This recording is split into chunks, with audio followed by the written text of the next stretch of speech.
iyo ndabye video zanjye abantu bakunze kuzireba nsanga abenshi ari abantu bari mu kigero cy'imyaka 25 kuri 35 ariko nifuza ko iyi video yarebwa n'abangavu n'ingimbi bakiri bato at least guhera ku myaka 12 kugeza ku myaka kuzamura ndetse n'ababyeyi bafite abana baba teenagers cyangwa se b'ingimbi n'abangavu. Okay, kuko tujye kurebera hamwe ikintu gikomeye cyitwa addiction, kuba imbata y'ikintu runaka. Ibyinshi bitangirira mu teenager cyangwa se mu cyagiye umwana bafite imyaka 10. So muri iyi video nko musanzwe mubimenyereye dukoresha ibitabo, nzifashisha ibitabo bitandukanye harimo The Teenager Life of Sugarcoat, ni igitabo cyanditswe n'umugore witwa Puga Annette Umugande. Ikindi nzifashisha ni igitabo cyitwa Power of Struggles hagati y'ababyeyi n'abana. So ibyo bitabo byombi nibyo nzafata inzamwe abari ibyo tuvugaho, ariko kubera impamvu za intellectual properties cyangwa se copyright issues ngendeye ku byo nabonye muri kino gitabo cya The Teenager handitsemo ko nta muntu wemerewe kugikoresha, so ntabwo nzakibereka, ariko ushaka kugishaka cyangwa se ukajya kukigura bakita The Teenager A Life of Sugarcoat, nicyo nzifashisha. So bigenda bite kugira ngo umwana yisange yafatiwe mu biyobyabwenge? Bitangirira hehe, niki kibibatera? Umunyarwanda yaravuze ngo ibuye ryagaragaye ntibarikisha isuka. Nuvuga ngo niyo ugiye kwa muganga ubanza gukora consultation, kuko nibwo mwarimu nibwo umuganga wanza kumenya ese urwaye iki. Ndetse muri iki gihe niyo ugiye ku ishuri babanza kugukoresha ikizamini kugira ngo bamenye level yawe naho bagushyira. So it's all about identifying the problem, cyangwa se kubanza kumenya ikibazo. Bitangira bite, bituruka ku kintu cy'ikintu kibibatera, bisanga gute muri iriya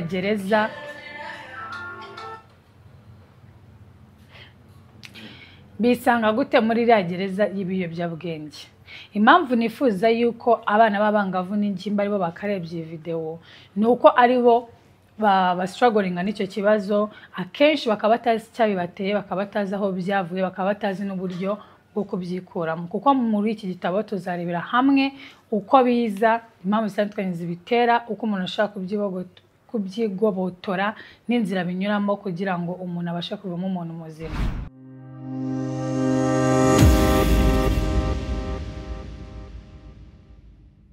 Hello, my name is Sandrine. Nitwa Sandrine, ndakwakiriye kuri YouTube channel.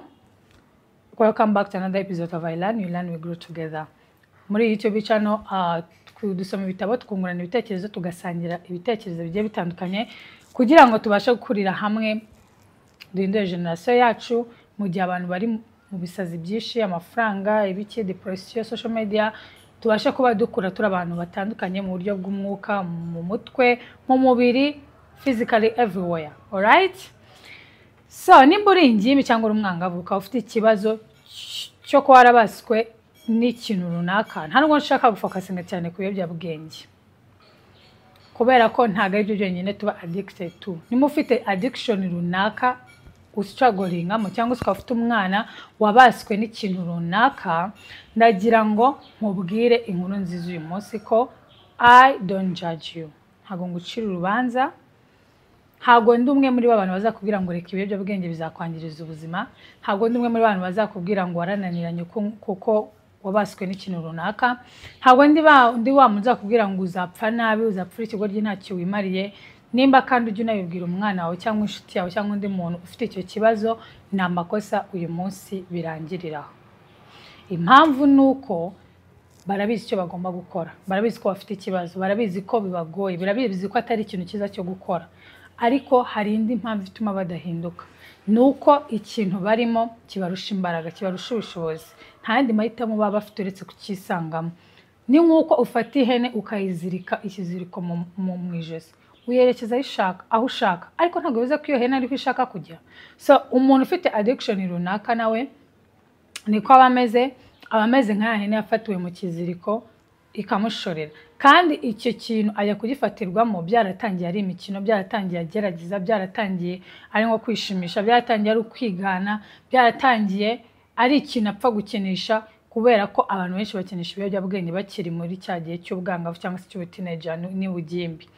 Ntabwo rero ukwiye kumucira urubanza ngo mwebwe ngo uri ikigoryi, warananiye, nararumbije, nabyaye nabi, byaye ikibazo arakirigata, tugira amagambo menshi mabi. It ends today. it ends now. I don't judge you. I love you so much. Ndagukunda kandi ndakwakira niba nta nundi muntu ukwakira muri iyi si kubera ko wabaswe n'ikintu runaka ubyumve ko ngiye nkwakira. Addiction ziri mu buryo butandukanye. Addiction ziri mu buryo butandukanye, niyo mpamvu ntashatse kuvuga cyane ku biyobyabwenge nubwo ari byo abenshi mu ngimbi n'abangavu bafatirwamo. Addiction ishobora kuba ari ibiyobyabwenge, imiti runaka, icyo twita imiti, ubwo kananabyita imiti. Imiti ndavuga urumogi, ndavuga cocaine, ndavuga ice, ndavuga mugo, ndavuga ibindi bintu byose, tabi, inzoga. Ibyo byose ni ibintu bishaka gutuma uba addicted kuri icyo kintu. Ikindi kintu gishaka kuzana addiction ni urusimbi. Abantu bastrugglinga n'urusimbi ni ikibazo kubera ko bahora bisanga basubirayo badahagarara. Ikindi gikunze kuba addiction ni pornography. Hano bajya addiction kuri porno kandi birabangiza mu buryo bukomeye. So addiction yindi umuntu ashaka gustrugglinga ni ya pornography. Iyindi addiction ibaho ni sex. Hari abantu bafite addiction kuri sex ku buryo basaruka barasaze mu mutwe, karyamana n'ababonye bose, ipusi, ihene, imbwa, umuntu wese abonye akaryamana nawe. Iyo nayo ni addiction kuri sex kandi igora abantu kugira ngo babashe kuyirenga, rimwe na rimwe bikanabananira burundu. Impamvu rero natangiye mvuga ngo ntago ngucira urubanza wowe wabaswe n'ibiyobyabwenge cyangwa se n'ikiyobyabwenge runaka, ko byose ni ibiyobyabwenge. Ni ikintu kikugera mu mutwe ukabasha kukikuramo. Impamvu nabivuze nuko muri iyi si nta muntu utagerageza ibyo bintu, yaba ari ugukina urusimbi, yaba ari ukunywa ibiyobyabwenge, nta muntu utabigerageza kiri umwangavu, akiri ingimbi. Kubera ko duba dufite abantu benshi cyane batandukanye babitujyanamo, kunywa inzoga n'ibindi. Aho utandukana n'abandi ni uko wowe bigufata, abandi bakabasha kubirokoka bakabirenga. Ariko kuba baragize amahirwe yo kubirenga bitabafashe mu kiziriko, ntago bibagira abantu beza kukurusha, ntago bibagira abanyabwenge kukurusha, ntago bibagira abantu b'intungane kukurusha, ahubwo ni amahirwe bagize, nawe ugira amahirwe makeya, ariko ntibakaye kugera gute ntimukagucire urubanza. Cyane ko nimba uri n'umubyeyi cyangwa ufite umuntu w'inshuti yawe ucira urubanza akanywa ibiyobyabwenge, umwangiza kurushaho ntago azabireka kubera ko wamubwiye cyangwa ko wamututse cyangwa kubera ko wamutonganisha. Alright? Addiction ni iki ndayiha ubusobanuro. Addiction ni ikintu ukora cyangwa se ikintu unywa cyangwa se ukarya bikarangira umutima wawe n'ubwonko bwawe bukifuza cyane ku buryo bishaka kuguteza ibibazo, ku buryo kwikontorora bikunanira, uburyo utakibonye ubura amahoro ukarwara depression. Addiction ni cya gihe uba udashobora kumitinga expectations za society ubamo, ibyo bakwitezemo, ibyo abandi bakora, wowe ubikora mu buryo butandukanye cyangwa se ukora ibintu abandi bantu badasanzwe bakora kandi udashobora kwifata mu buryo ubwo aribwo bwose. Icyo nicyo bita addiction. So whatever it is, wumva kwifata cyarakunaniye kandi igihe cyose cy'uguteza ibibazo y'igikoze, that is addiction. Umuntu unywa ibiyobyabwenge nubwo agirwa inama kenshi, akerekwa ibintu byinshi, rimwe na rimwe n'umubyeyi wakarira cyangwa agateza ibibazo byinshi, nawe mu mutima we afite umutimanama, afite umutima Imana yamuremanye kandi abo bana babakunda, aba yifuza kubireka nk'uko babimusaba. Ariko se kuki atabivamo, kuki atabyikuramo? Ese twamufasha gute? Iyo ugiye gufasha umuntu unywa ibiyobyabwenge, icya mbere ni ukumenya ese habaye iki kugira ngo atangire kubinywa, byari byagenze bite kugira ngo atangire kubinywa, ese mbere yuko abinywa yabagaho ubuzima bumeze bute. Nko muri iki gitabo uyu mugore yagaragaje umwana w'umuhungu witwa Eddie. Uwo mugabo witwa Eddie akiri umwana yakujijwe na mama we, a single mother, papa we yarabataye. Akuze amaze kugira imyaka muri za 15 atangira gushaka papa we, amushaka ariko rwihishwa atabibwiye mama we. Agera igihe aramubona, amubonye asanga uwo mugabo yishakiye undi mugore, afite n'abana 3, ameze neza. Ko agiye kumushaka na murumuna we, bari abana 3, agenda na murumuna we mutoya. Agezeyo ise ntiyamwereka yuko atabaza, amwereka ko abaza ariko arabashwishuriza ati reka ntago mwagera aha ngaha, ntago umugore wanjye amenya ko mfite abandi bana hanze, aramwirukana nabi cyane. Ati wowe ati mukeneye amafaranga nzajya nyaboherereza, abahereza nimero ya nyirasenge ya masenge wabo. Ati igihe cyose muzagiye mugiye icyo mukena mujye muhamagara uyu mugore ni nyogosenge, azajya ngeza ikibazo mufite mucisha amafaranga abagereho.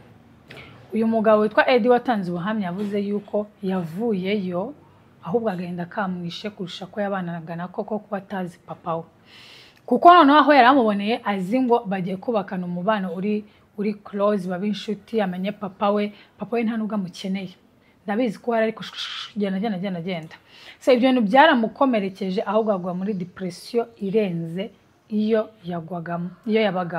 Noneho birangira ku ishuri abana b'urungano rwe bamubwiye bati winkwereho, kubera ko nkuko namaze kubivuga nta muntu ibyo bintu utabigerageza. Nanjye uvuga ntago nakubeshya ngo nabone nanywa ku rumogi, narunkweyeho ngo numva uko rumera. So uko yakomeje abinywa akumva bimuha ikintu kimeze nka escape cyangwa se akantu k'amahoro gato yako kwikingamo, akabona bibonamo ibyishimo. Noneho arangije birangira binywa cyane kugira ngo abone ko yapfobya cyangwa se yacecekesha kagahinda n'umubabaro na depression yari afite kuntu papa we yabanze. Bitera mama w'agahinda, mama we ukomeye yari yarakuze yihiringa ngo abakuze ari abana b'abahungu 3, akora ibyo ashoboye byose birangira munaniye, ahubwo agakomeza nk'ibiyobyabwenge kubera agahinda ka papa we. Ariko nubwo byamuhaga iyo escape y'akanya gatoya yo kumva yuko yishimiye muri ibyo biyobyabwenge, nyuma y'uko bimushizemo n'ubundi kagahinda ka papa we karagarukaga, noneho akagira n'agahinda kenshi karuta ko yari afite yabinyweye, bigatuma asubira kubinywa. Uyu nyirasenge mushyashya bahuye yarabakunze, bakunda nk'abana be, akagira ngo abatumira mu birori bya famiye, ngo papa wabo bakamubona yaje ariko ntanabikoze, ntanabasuhuza, ariko akabahuza amafaranga yanyujije muri nyirasenge. So ibyo byose byagiye bimutera agahinda, bituma uwo murumuna we wari inshuti ye cyane ahaguruka atangira kumurwanira intambara zikomeye, amujyana mu bakanseraza ngo mukansoringe, bamujyana ngo mu bapasiteri ngo bamusengere, bakajya bamugira inama, nabo ubwabo bakamusengera nka famiye. Ibi bintu bikomeye ariko barwana nabo. Ubwo rero yaje kuvuga yuko ngo nyuma yaho umwe muri za nshuti ze basangiraga ibiyobyabwenge yaje kumutumira mu kirori cy'abangavu nye cyari cyabereye iwabo. Arangije abura amafaranga yo kujya. Buriya mu bintu bya mbere ushaka gukorera umuntu nk'ibiyobyabwenge ni ukumwima amafaranga, ni ukumuhunza amafaranga, cyane cyane iyo akiri muto atabasha kubyigurira. So icyo mu rugo bakoraga bamwimaga amafaranga.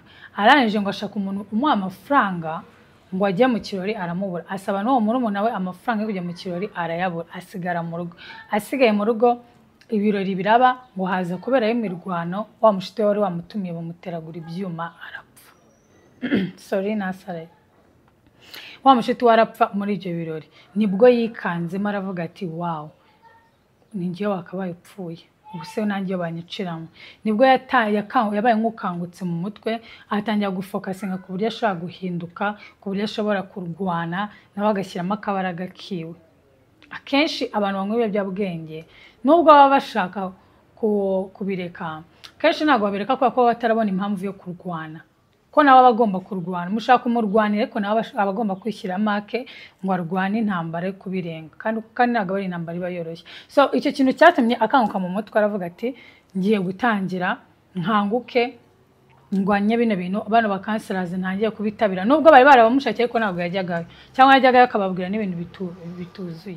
So atangira kujyayo, ababwira ikibazo yagize cya papa we, baramukansoringa gake gake. Inkuru irangiye ivuga yuko ngo uyu munsi ari umugabo w'abana 3, afite kampani ye bwite, ari CEO, n'ibyo biyobyabwenge yabiretse burundu. So icyambere no kumenya byagenze bite, byatangiriye hehe.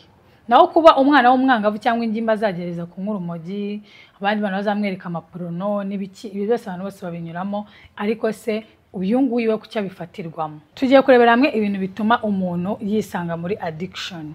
Addiction muri iki gitabo uyu mugore yagaragaje ko ikintu cya mbere gituma umuntu yisanga muri addiction ari peer pressure, gushaka kumera nk'abandi, gushaka kugendana n'ibigezweho. Abashiti bawe bakina urusimbi, wowe waba utabishaka bakakwita idage, bakakwita ikigoryi, bakakwita umushenzi, ugashaka ngo nawe ukora ibintu bituma bakwitaho, bakubona babone ko uri umuntu nkabo. Addiction muri peer pressure ni ibintu abana batangira babikinisha for fun, kugira ngo atagaragara nk'imbwa muri bagenzi be, bikarangira abifatiwemo bitewe nuko akomeje kubinywa. Niyo mpamvu nifuzaga ko abana b'abangavu n'ingimbi bari burebe iyi video, kubera ko ni byiza kumenya ko peer pressure ari ikintu kigoye, cyane cyane muri isi ya technology, muri isi social media nyinshi cyane abantu bigana ibyo abandi bantu bakora. Niyo mpamvu mujya mubona abaraperi benshi bari aba bulldog bande bakora ama video bari kunywa amatabi. Ibyo byose abana b'abangavu n'ingimbi babishinje bavuga ati dore shati maze na Kevin arabinywa, dore maze na Zio Trap arabinywa, wori kigo ryuridage. Ugasanga iyo pressure yo kumusunikira kumera nkabo kumva ko ari byo bigezweho, umuntu utabikora ari ikigoryi, nibyo bitumye yisanga yafatiwe muri addiction. Ikindi kintu cya kabiri gituma umwana ashaka gufatirwa muri addiction ni bad friends cyangwa se inshuti mbi. Kugendana n'inshuti mbi, ibigare bibi, ni ibintu bishaka gutuma yisanga muri ibyo bintu. So impamvu inshuti mbi na peer pressure bitandukanye nuko hari inshuti zishaka kuba zinagufasha mu bintu bimwe na bimwe ari nzima, ariko zikakwinjiza muri izo ngeso. Ntabwo ziba umwana w'umwangavu cyangwa w'ingimba bashaka kubareba bakabona ntabwo ari babi, baramfasha bamfasha gukora homework, baransobanurira, dukorana ibintu ibi, bampa n'amafaranga iyo byancanze, akazibona nk'inshuti nziza akazikurikira. Ariko noneho hari n'inshuti mbi. Za nshuti mbi uba uvuga uti aba bantu ni babi, ni amabandi yo muri quartier turabazi, ni ibyigomeke ku ishuri turabizi. Izo nshuti mbi kuzigenderamo ni ibintu bishaka gutuma umwana yandura imico yabo, akisanga yagendeye muri addiction abo bana basanzwe bagenderamo. Okay? Ikindi kintu agikunze gutera abana b'abangavu cyangwa se ingimbi kwisanga muri izo situation ni igihe umwana yumva afite irungu. Buriya irungu ni feeling. Nta kintu cyitwa irungu kibaho. Irungu ni feeling, ni amarangamutima aba mu mitima yacu. Uyu mwana ari mu gihe cy'ubwangavu cyangwa cy'ubugimbi, hormone zabo cyangwa se imisemburo y'umubiri yabo ikomeza ihindagurika, izamuka imanuka, ibereka ibibatekereza utuntu twinshi, ku buryo umwana ashobora gufatwa n'igitekerezo kimubwira ko afite irungu gusa. Agakenera ibyo biyobyabwenge kugira ngo abone ikintu kimushimisha, cyangwa se agasohoka ngo ajye kureba za nshuti mbi kubera ko abona ko arizo zishimye, kubera ko abona ko arizo afite, kubera ko abona ko arizo ziri available, bikarangira yisanze muri ba bana b'inshuti mbi. So igitekerezo cyo kumva ko umuntu afite irungu, kubera ko muri iyi si ntabwo bapfa kugira irungu, ubundi uba ugomba kuba ufite ibintu byinshi cyane ushaka gukora. Ushaka kwandika, ushobora gutekereza business ushaka gukora, ushobora kujya gusura abantu, ushaka kujya gukina umupira. Hari ibintu byinshi cyane abana b'ingimbi n'abangavu bashaka gukora. Ashaka no gutekereza ko afite irungu n'icyumba cye kidashashe cyangwa kidakorobye. Ashaka gutekereza ko afite irungu nta n'ikintu kimwe yakoze ataranakarawa kuva mu gitondo, afite na homework nyinshi zo gukora cyangwa se test nyinshi zo gukora. So irungu mu bangavu ni igitekerezo kiza mu mutima, ariko gitewe nuko imisemburo y'umwana iri guhindagurika, ko nicyo gihe umwana ahindagurika mu buryo bukomeye. Ibyo bintu bikaba byamutera kwisanga muri za nshuti mbi, za nshuti mbi zikamujyana muri za ngeso mbi, arizo zizavamo addiction. Ikindi kintu gishaka gutuma umwana yisanga muri addiction ni stress. Tumaze kwirira hamwe kuri Eddie ko yagize depression ikomeye, ari wo mujagara wo mu mutwe cyangwa se agahinda gakabije, yarangiza akisanga papa yaramuteje ako gahinda gakabije, akisanga yagiye muri ibyo bintu byo kunywa ibiyobyabwenge. Aba yabigerageje bikavamo ingeso, ya ngeso ikavamo addiction cyangwa se ikiyobyabwenge. So stress ku mwana, kandi nkuko nabivuze, abana b'ingimbi, abana b'abangavu n'ubwonko bwabo buba bugifite intege nkeya, na experience y'ubuzima bafite ari nkeya, baba bareba hafi, ntabwo abasha kubitekerezaho ngo abitekerezeho hakiri kare ngo avuga ati ese iki kintu ninangira kugikora bizarangirira hehe, nzagarukira hehe. We yisanga byasa agikora kugira ngo ahunge stress mu mutima we, n'ikintu cyamutera stress gishobora kuba atari n'ikintu kinini, agaterwa stress n'akantu k'amafuti, kuko wenda mama we adakunda kuba hari, kubera ko wenda papa we amukubita, cyangwa se kubera ko akantu gatoya kumva ko wamwanga, kumva ababyeyi be baramwanga. Nkuko navuze, imisemburo yabo ibiri guhindagurika mu mutwe, n'ahantu hose baba bafite umujagara wo mu mutwe. So natwe nkuko navuze twabinyuzemo, ariko tugira Imana turarokoka. Ariko stress ni ikintu gishobora gutuma umwana izo ngesa zikomeza zikazahinduka ikiyobyabwenge burundu. Okay? Ikindi kintu gishobora gutuma umwana aba imbata y'ibiyobyabwenge, ikintu kimuyobya ubwenge, ni early exposure. Early exposure ni ukuvuga ngo kuba ibintu warabitangiye ukiri mutoya. Ngewe nk'ubu njya mbona ababyeyi baha abana babo inzoga, ngo reka mwereke abyerisha, ngo reka mwereke kuri kanyanga. Yatanze urugero rw'umwana w'umukobwa nawe wakuze gutyo, ngo papa amuhangwa nkweho, birangira buri ko papa wanyweye inzoga ari uza kwandura ya macupa ngo ayatware. Yageza mu gikari agiye kuyabika kiranguza birangira abaye umusinzi ruharwa, birangira akuze ajya kugera muri kaminuza yarabaye umusinzi kazizi n'icyo umukobwa yari yarabaye. So birangira agiye mu bigo bifasha abarwayi bo mu mutwe, ahinduka umusazi, ariko nyuma yaho aza gukira. Uwo nawe yatanze ubuhamya ndetse ashinja ibyaha bikomeye ababyeyi be ko batamwitaho, ko bari bafite negligence ku bana, kuko gute papa wanjye yambonye nk'inzoga gake gake ndi umwana nkarinda yongera addiction ingana gutya.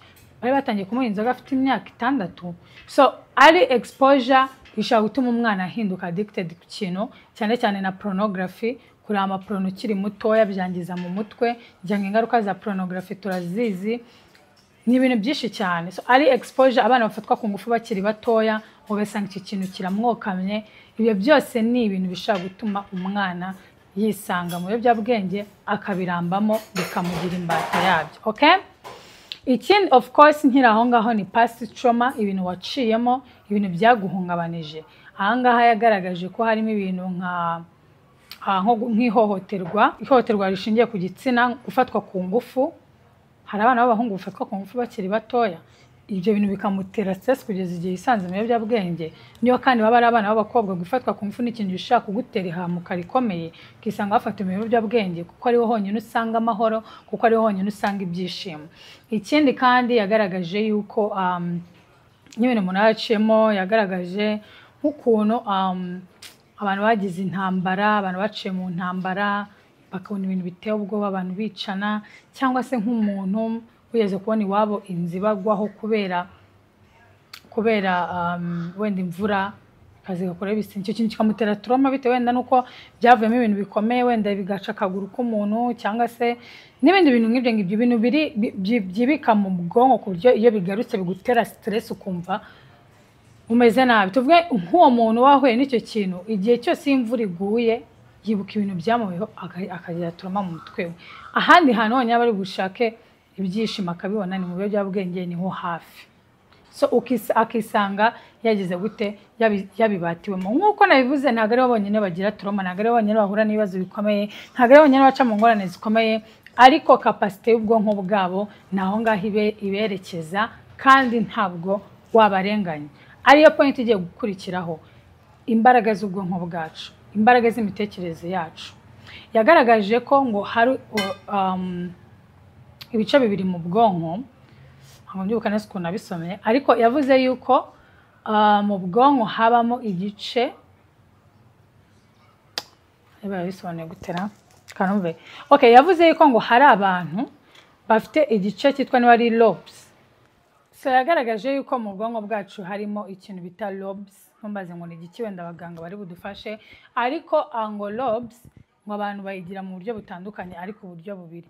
Bamwe ni babandi ngo lobes yabo itinda kwifuza reward cyangwa se ibyishimo.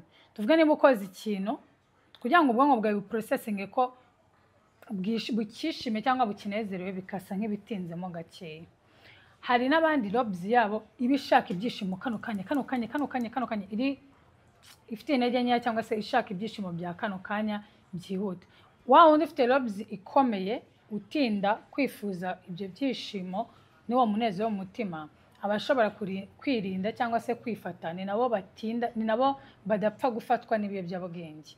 Ariko bano bandi bagira lobes ishaka ibyishimo vuba vuba, nibo birukankira gushakira ibyishimo mu biyobyabwenge. Ni nayo mpamvu akenshi ari bunasanga barabaye addicted ku bintu runaka, ko ubwonko bwabo wabushaka ibyishimo by'ako kanya. Niba stress ishaka ikintu kikuraho nonaha, ntago ashobora kwicara ngo areke stress yinjire, nimba arirarire, nimba ararakare, atuzi iyo feeling ayumve, imwinjiremo, ahubwo ahita ashaka igisubizo cya vuba vuba. So iyo ugize imana ukaba ufite lobes ikomeye, nibwo buryo usurvivinga addiction. Ariko iyo lobes yawe ifite izo ntege nkeya cyangwa se iteye gutyo, nicyo gihe wisanga warabaye addicted ku bintu nk'ibyo ngibyo. So niyo mpamvu navuze ngo ntitukabacira urubanza. Nawe kuba warabirokotse cyangwa se kuba utari addicted uyu munsi, ni imana wagize, wararokotse, ni amahirwe wagize, ntabwo ari ukuri umunyabwenge kubarusha, kandi nabo intambara barimo ntabwo iboroheye. Okay, ikindi kintu yavuzeho ni irungu, kumva ubaho wenyine, kumva waratereranywe. yavuze yuko ibingi bishaka guterwa n'ibintu bitandukanye. Ushaka kuba hari umubyeyi wawe wapfuye, ushaka kuba hari umubyeyi wawe wagutaye, ushaka kuba ari inshuti zawe zakwanze, ushaka kuba ari umukunzi wawe waguye mu kihe cyangwa akaguta. Ibingi bishaka kuzamura igitekerezo mu mutima wawe ko you're not worthy, nta gaciro baguha, ntabwo ukwiriye, uri ikigoryi, waravumwe. Iki gitekerezo cy'uko watereranywe kikakubata, bigatuma umutima wawe n'ubwonko bwawe bwirukira gushakira amahoro mu biyobyabwenge. Kubera iki? Kubera ko udafite imbaraga zo kwikunda ngo umenye yuko ushaka kubona abandi bantu bagukunda. Nubwo umubyeyi wawe yapfuye ariko ntabwo yapfuye nawe ko yabishakaga, nubwo umukunzi wawe yagutaye cyangwa umugabo wawe yagutaye cyangwa umugore wawe yagutaye, ntabwo bivuze yuko nta wundi muntu hano hanze wabona ugukunda. Isi ifite 7 billion of people, abantu miliyari 7. Ntabwo ubuzima burangirira mu kubura abo twakundaga. So iki kintu nacyo cy'agahinda kirungu, kwiheza no kwiyisolatinga mu nzu wenyine no mu gitekerezo cyawe bishaka gutuma uba addicted ku kintu runaka. Okay? Ikindi ndibusorezeho ahantu imico y'abantu. Nko mu Rwanda twebwe nta tribe tugira, ariko mu bindi bihugu usanga hariyo tribes zitandukanye cyangwa se amoko atandukanye y'abantu. Nko mu Bugande hari amoko arenze, I don't even know the number. Ariko hari amoko atandukanye y'Abanyankore, Abaganda, Abagisu, Abatoro, hari amoko menshi. So hari amoko kunywa inzoga cyangwa gukora ikintu icyo ari cyo cyose cyangwa nk'ubusambanyi. Yagaragaje ko hari amoko aba afite ikintu aha agaciro. Umuntu w'umugabo utanywa inzoga ukabona nyine ikintu gisebetse, bagatangira kuzibigisha abakiri bato bitewe n'uko ari ku muco wabo umeze. Uwo muntu akazakura ari kazizi kandi ugasanga n'ikintu kidafite icyo gitwaye muri sosiyete yabo. Ariko ikibazo nuko akenshi abo bantu barasohoka bakajya kuba mu zindi sosiyete, bakajya kubana n'abandi bantu bafite imico itandukanye, cyangwa akaba yanashaka undi muntu utari muri uwo muco, ugasanga baragongana cyane kubera ko iwabo ibingibi biri normal ariko hano iwacu ntabwo ibingibi biri normal. Hari tribes menshi hano mu Bugande agaragaza yuko ngo nk'umwami aba agomba gushaka umukobwa w'isugi. Noneho kugira ngo, kuko hano akenshi babemera na polygamy, ugasanga bajyanye abana b'abakobwa bakiri batoya bakiri amasugi bagifite imyaka 15 bagatangira guhohoterwa bakiri batoya. Umwana ushaka gutangira gutya bikarangira abaye addicted kuri sex burundu.